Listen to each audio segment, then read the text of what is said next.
Today, I'm in conversation with Dr. Jimmy Muchechetere, a chartered financial analyst, a senior investment director at Investec Wealth and Investments. I go beyond the headlines and beyond the sensational. You're watching In Conversation with Trevor UK series brought to you in partnership with the Nyaradzo Group. If you enjoy this episode, remember to subscribe, to like, and to share. Let's get down to some work.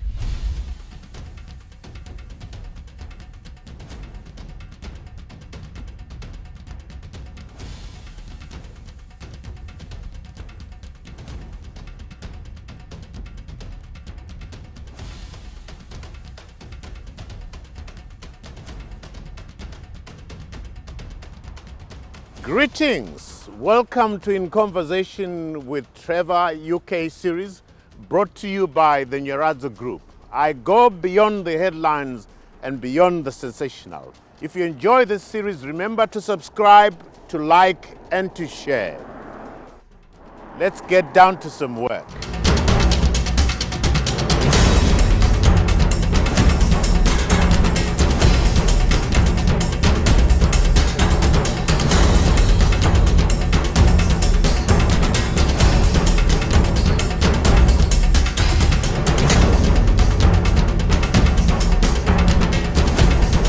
Dr. Jimmy Muchechetere, I have been looking forward to this conversation because you are a crazy guy. But welcome to the show. Thank you. Fantastic being here. It's a real pleasure for me to be here.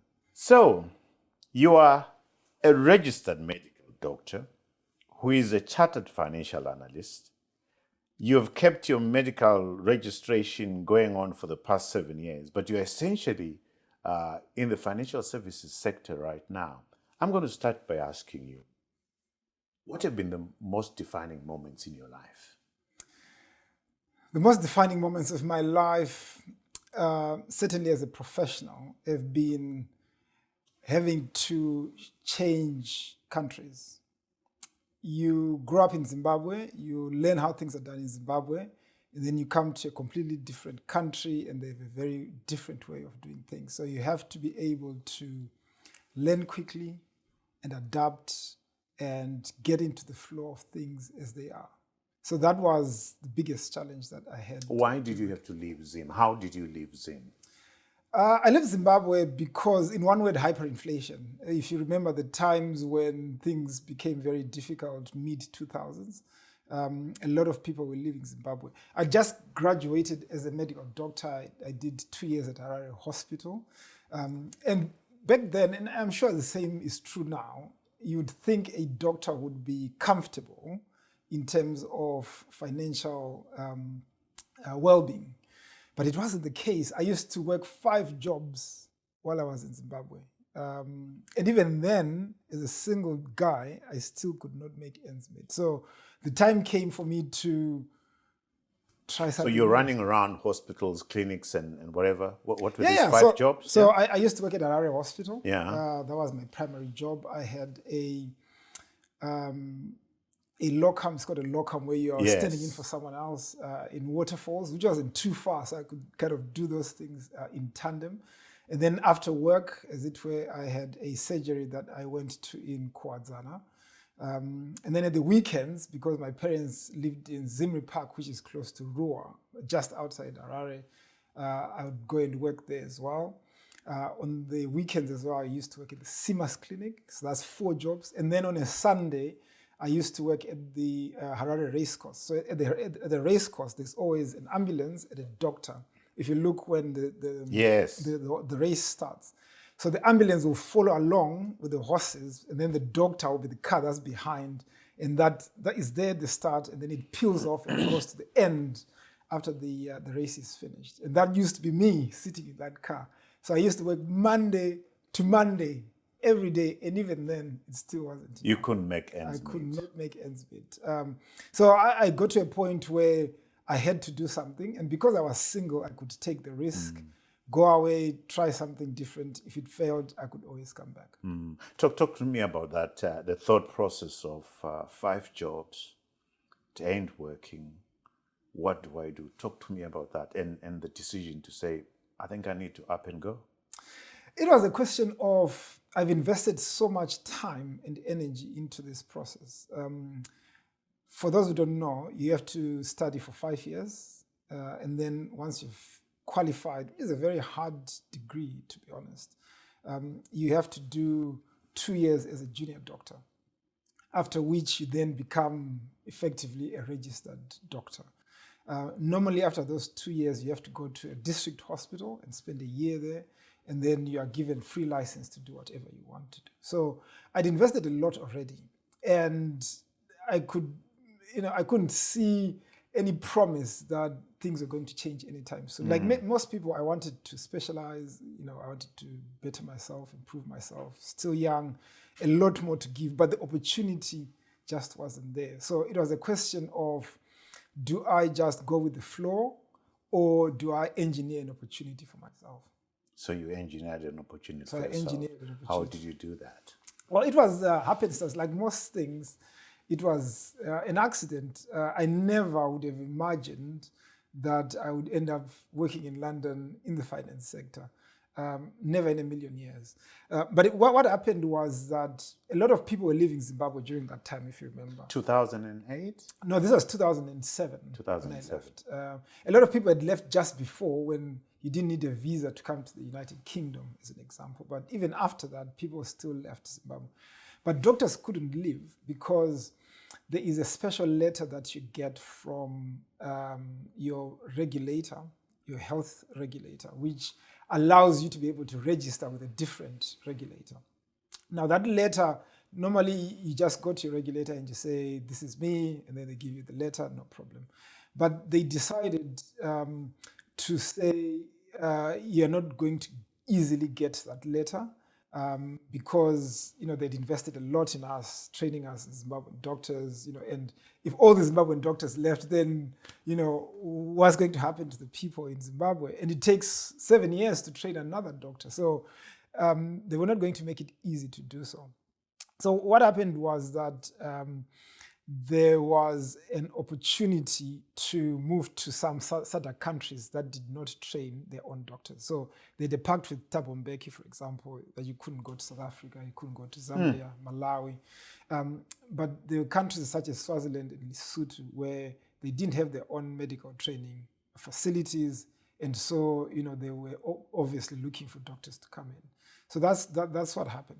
And it so happened. So where did you go? You went to Swaziland? I went to Lesotho. So I'm a cautious type. So I wasn't the first one to go to Lesotho. I'd never heard of it, maybe during geography in high school. But a few of my more enterprising friends, decided to go to Lesotho. And then they gave me a ring and they said, Jimmy, what are you still doing there? And I remember I called my mom while I was on the bus to Lesotho and said, Mom, I'm gone. I'm going to Lesotho. I said, what? I've reached the end of my wits. This is just not working. So yeah. What does mom say? What does mom say? She was very supportive. Mom and dad both were very supportive. Just make sure, if things don't work out, just come back home. So you get to Lesotho. What then happens there? So I get to Lesotho, and there's a funny story really, because these friends of mine had been in Lesotho maybe for 2 or 3 months, and we are coming from Zimbabwe where we're really struggling. So I get there. I'm staying in one of their houses, and then I said, "Oh, can I make a cup of tea?" They said, "Yeah, go ahead." So I went, boiled the water. And I'm looking for the milk. And I said, Tabs, where's the milk? He says, check in the fridge. I go in the fridge and it's top to bottom, it's full of Heineken. And the reason why it was full of Heineken is because you could not afford it in Zimbabwe. And all of a sudden, it's cheap as chips. And so they are living the life. Stocked the fridge with something that's available. With something that's available. But it was one of those where we knew we were there for a job. We're not there for playing. We were there to work for 2 years for us to be able to end that letter and then be able to go somewhere and you get the letter from Lesotho? From the Lesotho regulator. Okay. And bear in mind, leaving Zimbabwe wasn't just a financial decision. It was also an educational one. So after your 2 years as a junior doctor, you want to specialize. Yeah. But what happened during that time is the consultants who were the university professors who were teaching you they all left the country as well. So you knew that if you stayed, there was no one to teach you. You know, we forget about those moments in our history, don't we? Except for people that leave those moments. 100%. 100%. And it still pains me today that... Well, it pains me there's now a as you're sharing Yeah, this. there's a generation of doctors and other professions who left. And who did not get the benefit of the premium education that Zimbabwe was. And who the society never got a benefit of educating them. Yeah. But, those are some of the wrongs that right now, me and a lot of my friends who left the country are trying to pay back. We're trying to give back to our country because we know the hardships that the youngsters are going through, and now we're in a position where we can do We're going to get back to that, where you're giving. So, Lesotho, you get your release letter, you leave for... Yeah, so Lesotho, we were treated like expatriate doctors, really, because they knew we didn't have anywhere to go. So they sent us to the most remote places in Lesotho. The example I like to give is Maseru was about 8 hours by road. If you take a taxi or a combi from Johannesburg to Maseru, 8 hours, very long journey. Where I was posted was another 8 hours from Maseru. That's how far it was, in the middle of nowhere. But you had to take it because we you had are to take desperate. It. We You had have no to say, choice. yes, sir. Yes, ma'am. Because we didn't. This is what your country has put you through. This was what the situation had put us in and it demanded of us. I mean, to be honest, I don't think we could hand on heart say that the doctors had the toughest treatment. Everyone in Zimbabwe was going through a tough time. Sure. We were fortunate that we could do something about it. There were plenty of people who couldn't. So you get your release letter? So we get our release letter, and on the first plane out of Lesotho, never to go back again. But what had happened was that during my training, Zimbabwe, as you know, had a very close collaboration with the University of Oxford and Cambridge and several other British universities. So during my 4th year of training, I had the privilege and opportunity to come and study here in the UK. And the plan had been, once I finish, I come back again. But then in the interim, Zimbabwe left the Commonwealth and a few other problems, so I couldn't come back. So when I'd finished now in Lesotho, I tried to come back and rekindle some of those relationships, but unfortunately people had moved on, too much time had passed. So what did you do? Yeah, so I still came here, but this time I had to do the conversion exams, the two... medical conversion. Yes, medical exams. They're called PLABs, which everyone has to do. So I did those, and then you start looking for a job, and thankfully there were plentiful jobs here. Did you struggle settling down here? No, I didn't struggle. I was quite fortunate that my wife was already here. So I came not having any pressure to find work immediately or... Somewhere to live. Yes, somewhere to live. Everything. I get off the aeroplane and she's there takes me home. to pick you up. She picks me up. Oh, you were fortunate, weren't Very, you? very fortunate indeed. Wow. And do you practice here? So you convert, you practice as a medical doctor in the UK? Yes, I did. How long did you do that? I did that for probably about a year. Yeah. But the part of my story that I didn't share from Lesotho was we had 2 years in Lesotho, deepest, darkest Lesotho. What I wanted to do was further my education during that period, but there was no opportunity because we were so far away from anywhere. But what had happened was that one of my friends, who was my mentor, so we'd gone to high school together, he's a few years ahead of me. He was my mentor, Edson Muchechetere. He had come to the UK to do an MBA. And then he was now based in Johannesburg. So while in Johannesburg, he started doing this course called CFA. So he told me, he rang me up one day and he said, "Oh, I'm doing this course, it's called CFA. It's very, very hard." Wow. I said, "Oh, how hard is it?" There are 3 levels. The first level, the pass rate at that time was around 40%. So you were saying 60% of people fail. And CFA is Chartered Financial Analyst. CFA is Chartered Financial Analyst. Yeah. So it's a master's level program equivalent to an MBA, but it's very catered to the finance industry, to the investment industry. So you do 3 very, very tough exams. During that time, it was 1 exam every year. But the beauty of it, which is why I ended up doing it, was that unlike an MBA where I had to turn up to Johannesburg every second week for in-class lectures, here they just sent you a box of books and then we meet in the exam. So it was perfect for me. In Lesotho, they deliver the books. I study. Once a year, I go to Johannesburg. I sit my exam, and I go back to. So it's a Johannesburg registered registration, is it? Yeah. So CFA. Johannesburg, they had very few testing centers back then. So Johannesburg was the only test center within an 800-mile radius. So that was the only way. So you learned in the UK, you have your medical doctor qualifications and your CFA. So at that point, I have level 1 of CFA. Okay. But the good thing about having level 1 of CFA, because, as I said, not many people pass it. In fact, most people don't pass it. It was good for me to then be able to look for an opportunity in the finance industry with something that's relevant. Why do a CFA when you're a medical doctor? Jimmy, talk to me about that. Why are you doing this? So it comes back to hyperinflation. If you remember during those times, no one kept their money in the bank. In fact, that's when people stopped keeping money in the bank because the value of the money would be eroded, not on a daily basis, but on an hourly basis. Sure. So me, like many other people, I'm sure, we became aware of the time value of money.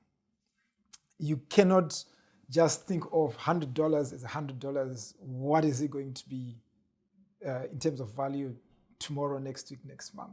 So then I started looking for ways to retain the value of my money while I was still working in Harare. So I started doing certificates of deposits where you lock your money for 30 days and then they give you an interest. And at the time, the interest was higher than the inflation rate. So call it, if inflation was 10%, they would pay you an interest of 20%. So it was attractive, making a bit of money. But because of hyperinflation, that rate quickly went above what certificates of deposits could pay.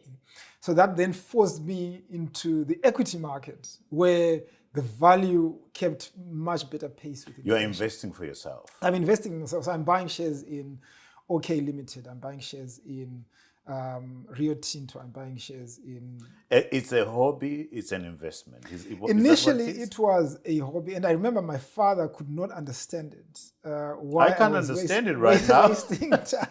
But because, so I was still a young man, and at that age, you've been in university or in education for 7 years. Most of my peers, age mates, have married at that point in time. They've got houses, they've got cars. I've been in school all that time. So I'm thinking I need to put some money together so I can pay lobola. I can buy a house, I can buy a car. So for me, it wasn't about buying things. It was about, I have to gather some money. I have to stop you there because I really want to understand why you did this. You still have not explained to me. We're going to come back. So at home, don't go away. I want to find out why this man, this medical doctor, decides that he's going to go through with his chartered financial analyst certification. See you on the other side.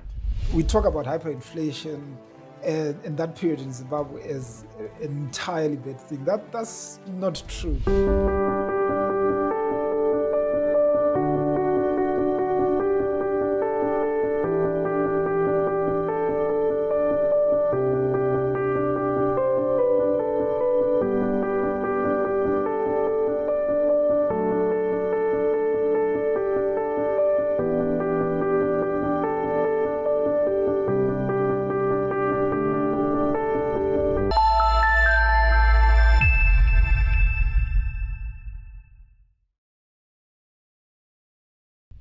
Welcome back to our conversation with Dr. Jimmy Muchechetere, a chartered financial analyst and senior investment director with Investec Wealth and Investment. You're watching In Conversation with Trevor UK series brought to you in partnership with the Nyaradzo Group. So I'm still wondering why you're doing this in Zim to serve, to beat inflation, as a hobby, as a personal thing. You come here, you've done part 1, you continue part 2 and part 3. What's the thinking there now?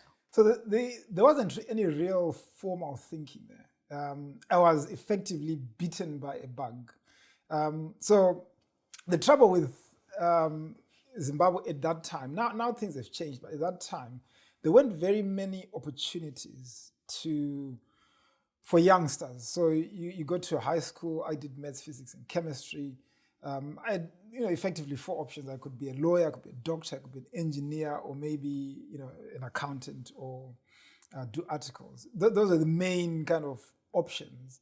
Whereas the big world out there. So I'm doing this as a hobby. And then suddenly I find I've got a knack for it. I actually like it.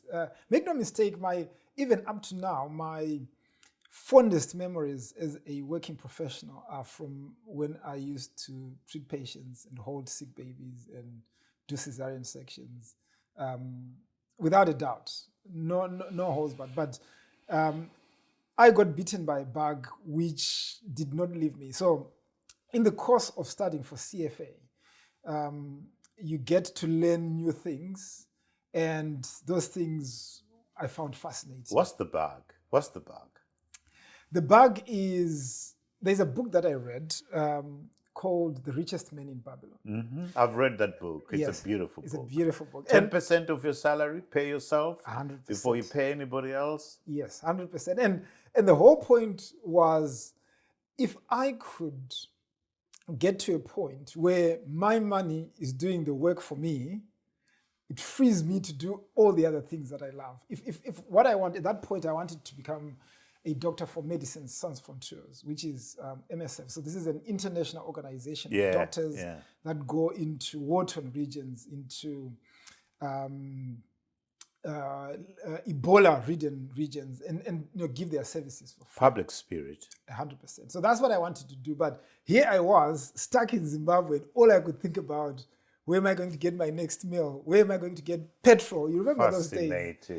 So what I got, what I learned from my CFA, and then I also started reading around finance and investments, was I could actually get my money working for me, which is what The Richest Man in Babylon is all about. It's about, can you find a golden goose? That golden goose will then hatch some golden eggs. Those golden eggs will hatch more golden geese, and those geese will start hatching more, and so on and so on.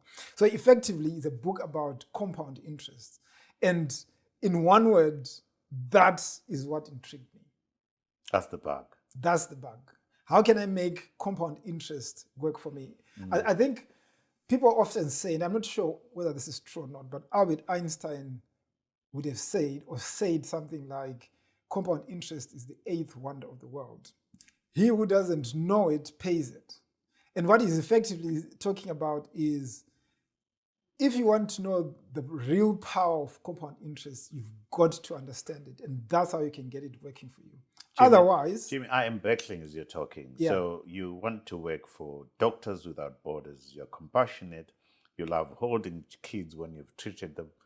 And then this capitalist thinking, for a polite word, greed grips you. How do you reconcile the two? There's tension between the two. There was tension. There was real tension. One of the hardest things I've ever had to do was to walk away from day-to-day medical practice, because I felt I had a calling for being a clinician. But I worked as a clinician for many years. I helped many people, I'd like to think. And I always felt in myself that I had more to give. I had other things I wanted to do. But the other thing that made my decision easier was when I moved to the United Kingdom, the opportunities to specialize were not as abundant. At that time, I don't know if it's still the same, but at that time, if you wanted to specialize, they had 3 rounds for advertising or giving people these training posts. So the first round went to British doctors, which makes sense. So they take all the best specialties, neurology, cardiology, etc., etc. After that, the next stage was for British trained doctors. So this would be the children of rich parents who have studied at University of Oxford. Then the third opportunity. Then the third opportunity would be Zimbabweans, South Africans, Indians, Pakistans, anyone else. I see. All fighting for the scraps. So the specialty I wanted to do was, generally speaking, not available. What were you wanting to specialize in? Cardiology. I wanted to do cardiology, which is be a physician for the heart. I was staying in London. Do you regret not doing cardiology? No, I don't regret not doing cardiology. I always felt that I had more to give, and if I couldn't give it in cardiology, I would find somewhere else. So you've kept your registration, like I said, for 7 years, isn't it? You've kept it now, but you now with Investec, yes, as a financial analyst, yeah, and you seem to be focusing on ESG. Yes. Talk to me about the sectors that you specialize in and the geographical footprint that you're focusing on. Yes, so this is where something that looked like madness really came to the fore. And what I'm talking about here I'm glad you're using that word. You make me comfortable for calling you crazy. Yes, there are always two perspectives. There's a perspective which says you invested so much time, money, energy into becoming a medical doctor. Why would you leave all that and go somewhere else? But the other perspective is, how can you use that deep domain expertise to have an X factor? To have something different about you, which makes you stand out from the crowd. Wow. A lot of people in the United Kingdom have got finance degrees, master's degrees. At the time, not many at CFA, but it's becoming more common, etc. So how are you going to stand out? And having a medical background was the thing that made me stand out, because I could now marry financial expertise with deep domain expertise in healthcare and bring the two together. And what I'm talking about is, the example I like to give is COVID-19 vaccine. It came about very, very quickly. But for that to actually end up as an injection into your arm, someone would have had to do the research, someone would have to do the regulatory paperwork and filing, someone would have to do all that legwork. But for all those people to do that, someone has to finance them. If you're going to finance those people, you need to have an idea of whether it's going to make money or not. And for you to have an idea of something you have no idea about is very, very difficult. But if you get someone like me who can speak the language, who understands the markets, who understands drugs and how they're used, who has got a network, and I can lean onto my network and say, would you use this drug? Or are you using this? Is this working? Is this better than that one, etc., etc. Real world data. Then you've got an edge, and then you can make much better financial decisions. You've got the X factor, no doubt, Jimmy. You've got the X factor. So still answer my question then, geographic spread and sectors? Yeah, so that is determined more by the company that I work for and the solutions we're selling to our clients. For a long time, my firm catered mainly for UK clients who had a very UK-bent investment philosophy. So it was mainly UK and Europe. Now we are much more global. And global means North America, US, Canada. It means Europe, it means Japan, Africa, wherever the opportunity may come. And the sectors, pharmaceuticals? So sectors is mainly healthcare. And healthcare encompasses pharmaceuticals, big pharmaceutical companies, Pfizer, AstraZeneca, GlaxoSmithKline, biotechnology companies. Many people wouldn't know this, Vertex, Gilead, those kind of companies, Amgen. If there's a sector called life sciences, tools and diagnostics. So when we did those COVID-19 tests, they were sent to a lab somewhere, and someone had to do tests on it, determine what the result was. There's a whole sector of companies that are involved in that called life sciences, tools and diagnostics. And then there's healthcare services and equipment, which is hospitals, pharmacies, veterinary surgeries, animal health, a whole host of other ones. And ESG, because that's your specialty, isn't it? Yes. You focus on sharing best practices Yes. within and across industries on gender, ethnicity, reducing carbon emissions, and environmental stewardship. Talk to me about your views on ESG. So when I first... I'm setting you up. That's absolutely fine. When I first landed a job in the City of London, which it's called the Square Mile, very rarefied place, very, very difficult to get into. At the time, it wasn't so much as it was well in the past, but it was still a little bit of an old boys club, so it was very hard to get into. In our office of probably 200 people, there were 3 or 4 black faces there. In my team, I was the only black face maybe for best part of a decade. So it was a very difficult place to get into. But as I have become more and more senior and have the opportunity to give back, the opportunity to mentor young people, the power to recommend diversity, equity, inclusion, I have taken it upon myself to champion those principles because I can, because I want to, and because that's what the world is. The world is a very diverse place, and our workplaces should reflect that.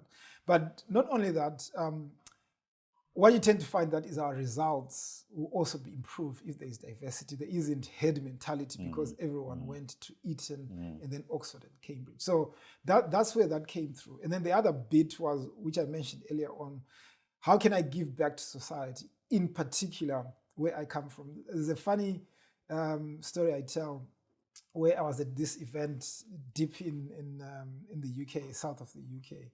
And one of my colleagues is a white colleague, was introducing me to a room full of clients. And he says, "Oh, this is Dr. Jimmy Muchechetere, he's ex-Zimbabwe." And I said, no, I still am Zimbabwe.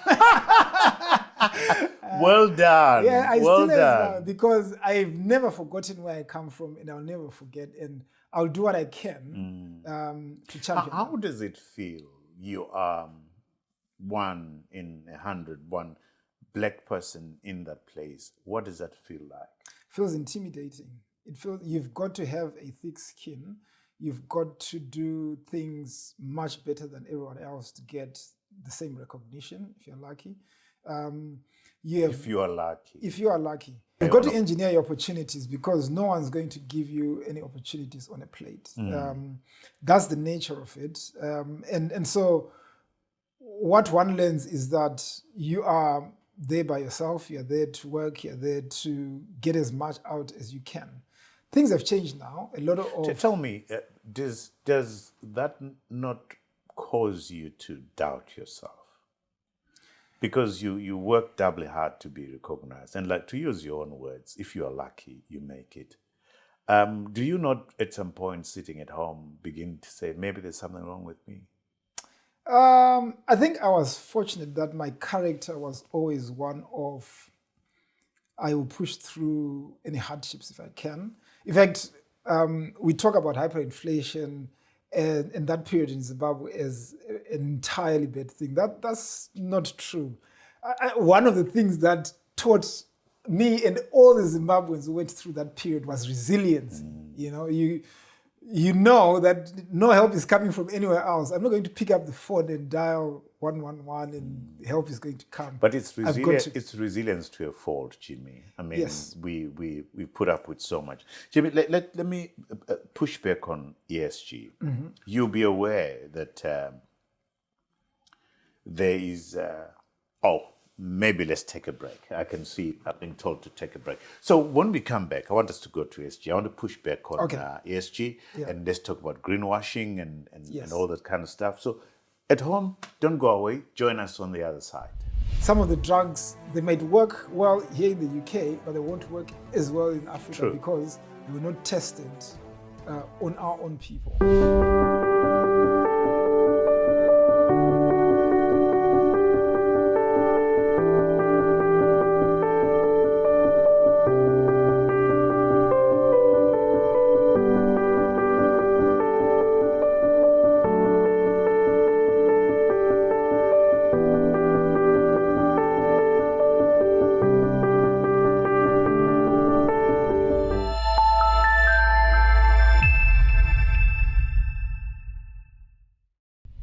Welcome back to our conversation with Dr. Jimmy Muchechetere, a chartered financial analyst and the senior investment director with Investec Wealth and Investments. You're watching In Conversation with Trevor, UK series in partnership with the Nyaradzo Group. So Jimmy, before we took the break there, Dr. Muchechetere, before we took the break there, I was pushing back on ESG, environmental, social, and governance issues, which became a fad, became a fashion, you know. And there's been allegations of greenwashing. There's been tremendous pushback from the Republicans. And you'll know that companies like BlackRock have experienced tremendous pushback and actually compromised, I think. I just watched recently a film by the Financial Times, which is titled "Who Killed the ESG Party?" Fascinating to watch. Where do you stand in this debate? That seems to be finalized somehow, that there was something wrong with the ESG and the way it was carried on by financial analysts, and that it's a woke thing, actually. It's a liberal kind of thing, it's a leftist kind of thing. But from your own experience right now, you're saying that's what the world needs. Talk to me about that. Yeah, so I'm very fortunate that the firm I work for, Investec, have always espoused the principles of responsible investing. So we did ESG before ESG became a thing. And this goes back to who are our stakeholders. So, you know, from the outside in, you look at me and you say, I move from doing something noble to the dark side, effectively. But what I discovered when I came to finance, and particularly working at Investec, was now I had an opportunity of, instead of helping one person at a time, helping thousands of people in one go, either by helping to channel funds to say, hey, no one is doing research in malaria, in cholera, in the things that kill kwashiorkor, the things that kill people in Africa. Because if you're a Western pharmaceutical company, you're not going to make money on it. There hasn't been any new antibiotic discovered in the last 20 years. And yet every day there is new innovative cancer drugs, new innovative diabetes and obesity drugs. Obesity is not a big problem in Africa. It's the opposite, right? So do we need a voice at the table which says, let's look at the things that are killing people in Africa, and only Africans like me can do that. That's responsible investment. It's not, we need to put our investment dollars where we have the biggest profits, but where we have an equitable voice. Another example was during COVID-19, it made sense for AstraZeneca, GlaxoSmithKline, Pfizer, Johnson & Johnson to give their limited doses of vaccines to the West, to the UK, and then you get second doses, third doses before a single dose hits Zimbabwe, South Africa, Malawi, Djibouti, etc.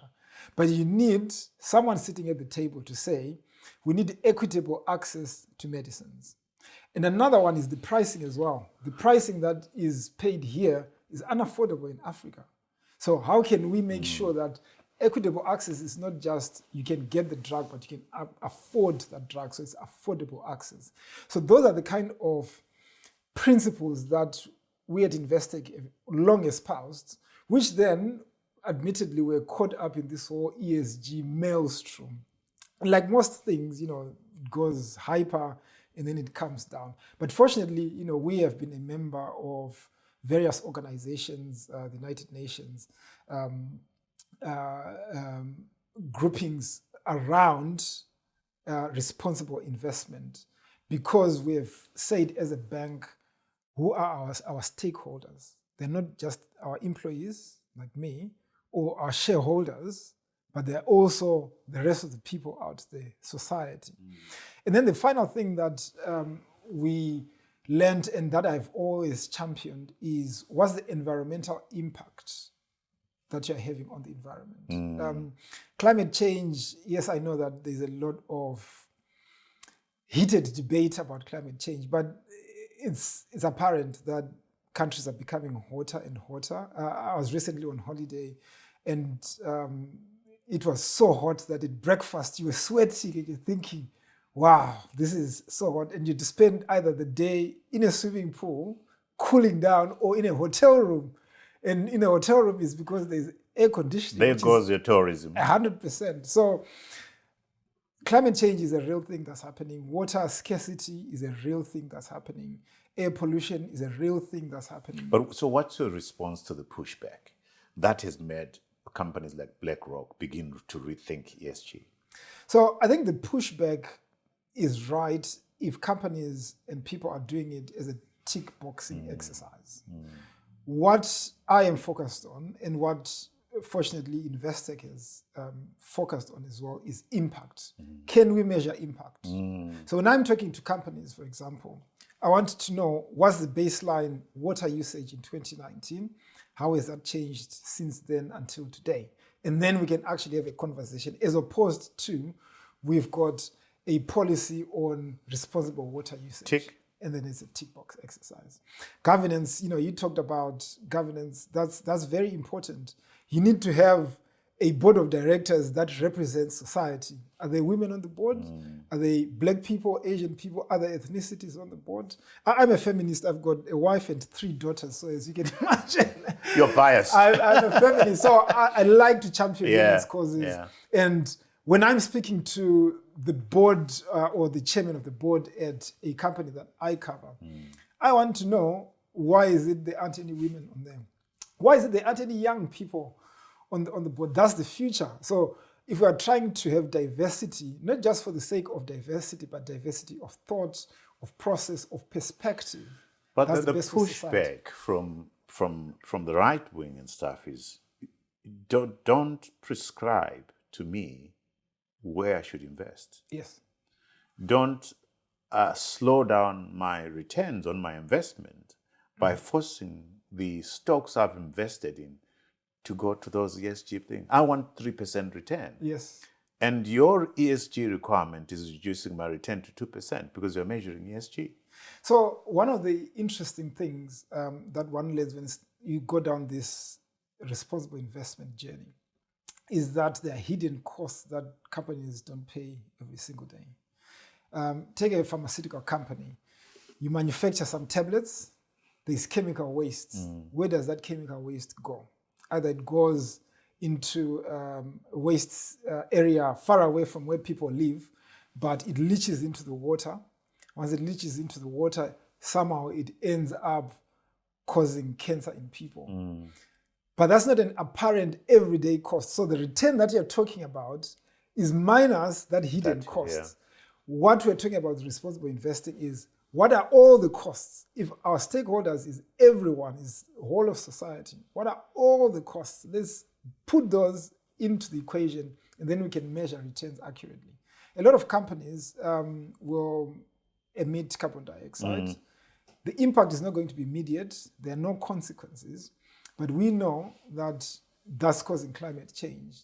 And that climate change is causing floods in some areas, it's causing droughts in Zimbabwe and other areas.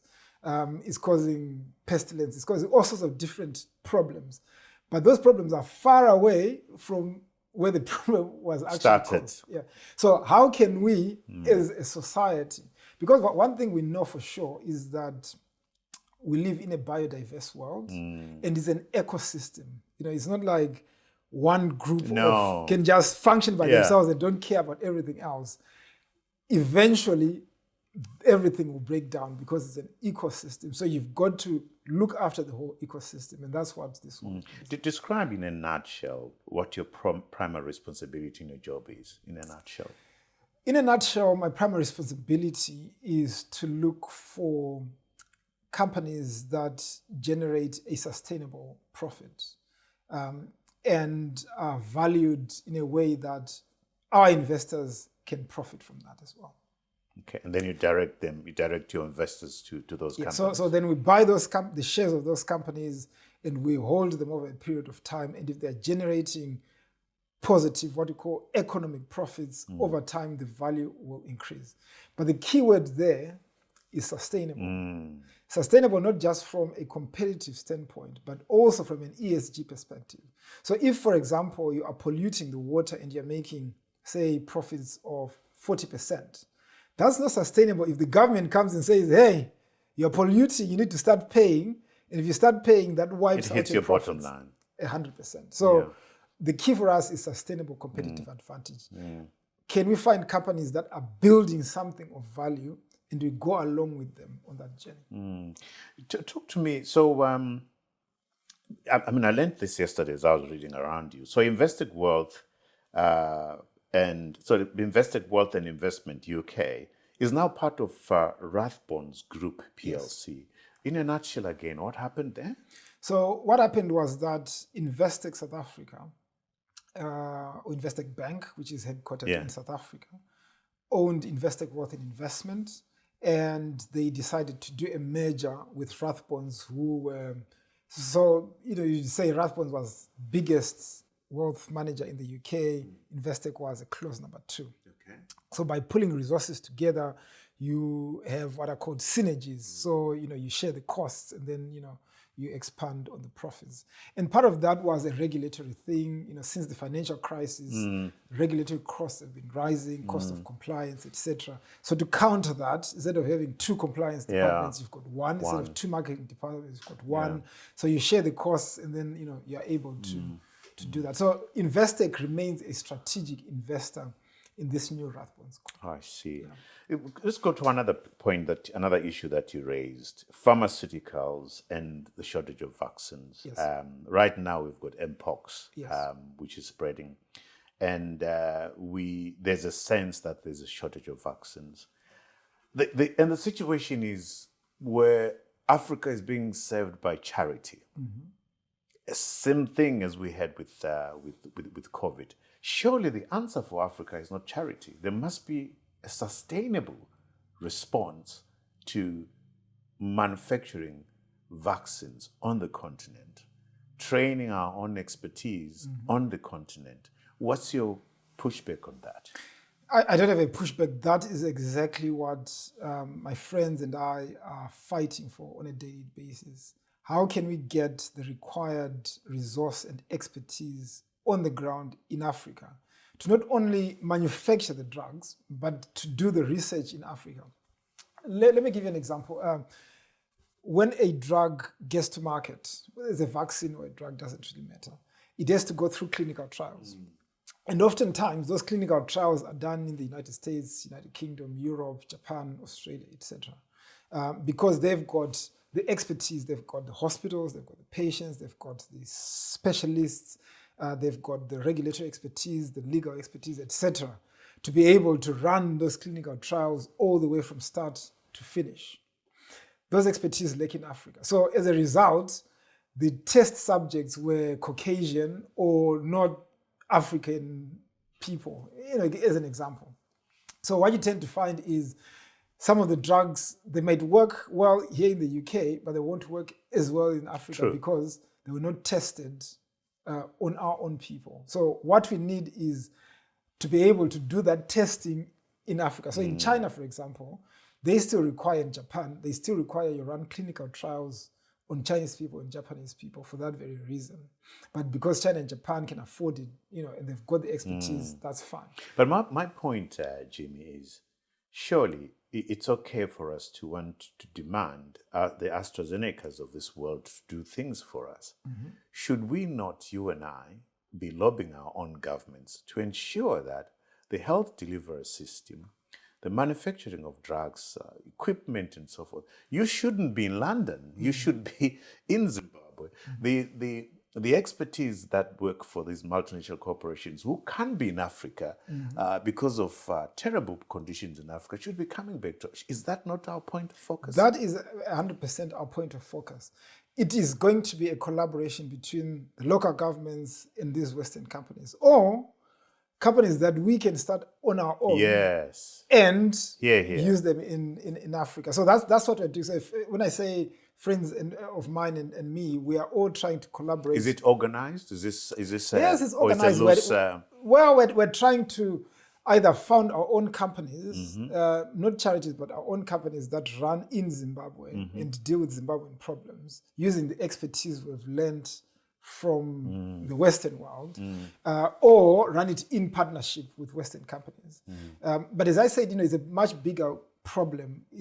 If it was just about equipment and land, then the government could solve that problem. But you need the expertise, the education, you need the know-how, you need the regulatory bodies, etc., etc. All that needs to come together to be able to be done. You're big on mentorship. Yes. And you say that a big part of my role is to mentor and help the next generation while giving back. Yeah. Why is this important for you? It's important because I think it's the right thing to do when one is not just thinking about themselves, but about the future. I've got children, as I said, 3 children, and I always worry about their future. When I landed in the United Kingdom, I started working as a doctor because that's what I knew, that's where my connections were, it was easy for me. But when I tried to transition to finance, I didn't know anyone. I was walking around in London and I didn't know anyone, no one at all. I used to fire thousands of CVs every single day to any company. So I'd walk up and down the street, note down the company names, Google them, send a CV, because I didn't know anyone. Now I'm in a position where I can actually help somebody else. And that's not something I take lightly. I don't take that as there's something special about me. It's a real privilege. It's a position of privilege. And as a leader, the whole point of that position is to use it for the benefit of others rather than yourself. And that's what I'm trying to do.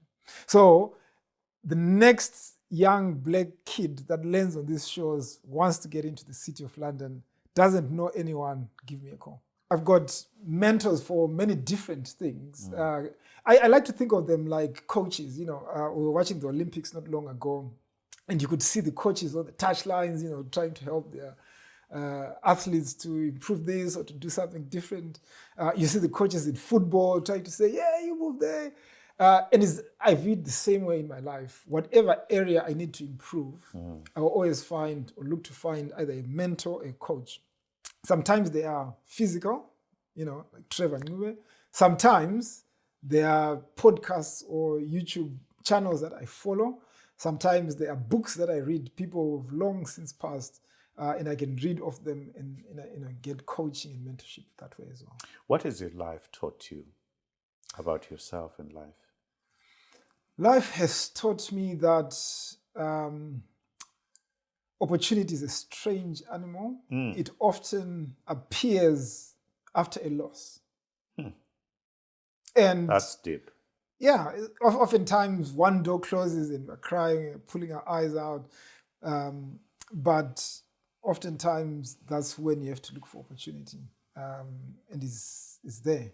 And then the next thing is, are you prepared to take that opportunity? There's a quote that I like from Napoleon Hill, that book we were talking about, The Richest Man in Babylon. And it says, opportunity is a haughty goddess. It doesn't wait for anyone.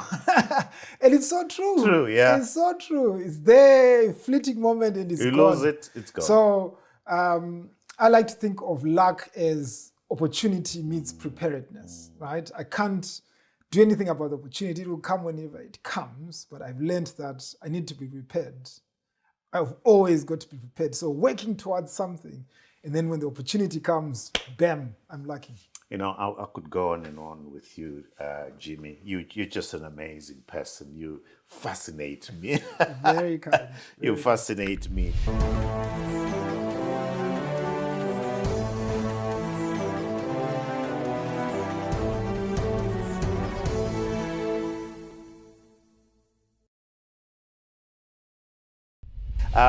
Let's turn to books now. You clearly read.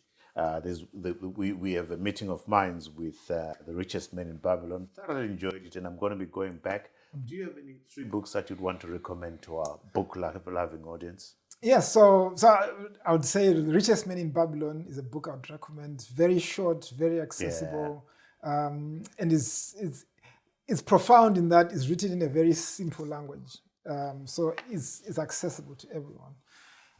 Another book I would recommend is another small, very easy book.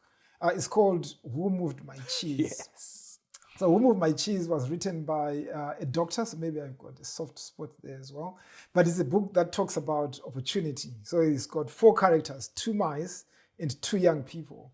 And it's all about how do you respond to different situations? How do you think about challenges, about opportunities? And it's a very nice guide to life. It is, yeah. Because life is not straightforward. The third book? The third book I would recommend is a very old book written by a guy called Dale Carnegie. It's called How to Win Friends and Influence People. Right. I've read that one too. People often ask me, what's the most important skill as a doctor or as a investment professional, whether it's an investment banker or not, is about communication. It's about soft skills. Are you a good storyteller? Are you relatable? Can you sell something? Whatever we're doing, we're trying to either sell ourselves or sell a product, etc. We're trying to cultivate a relationship. And that's where opportunities come. That's where life gives you all the blessings, is the relationships we have with our family, with our friends, with our colleagues, with our neighbors, etc. And How to Win Friends and Influence People teaches you how to do that. I've got news for you. You don't need to read that book. Okay. You are a natural. Fantastic.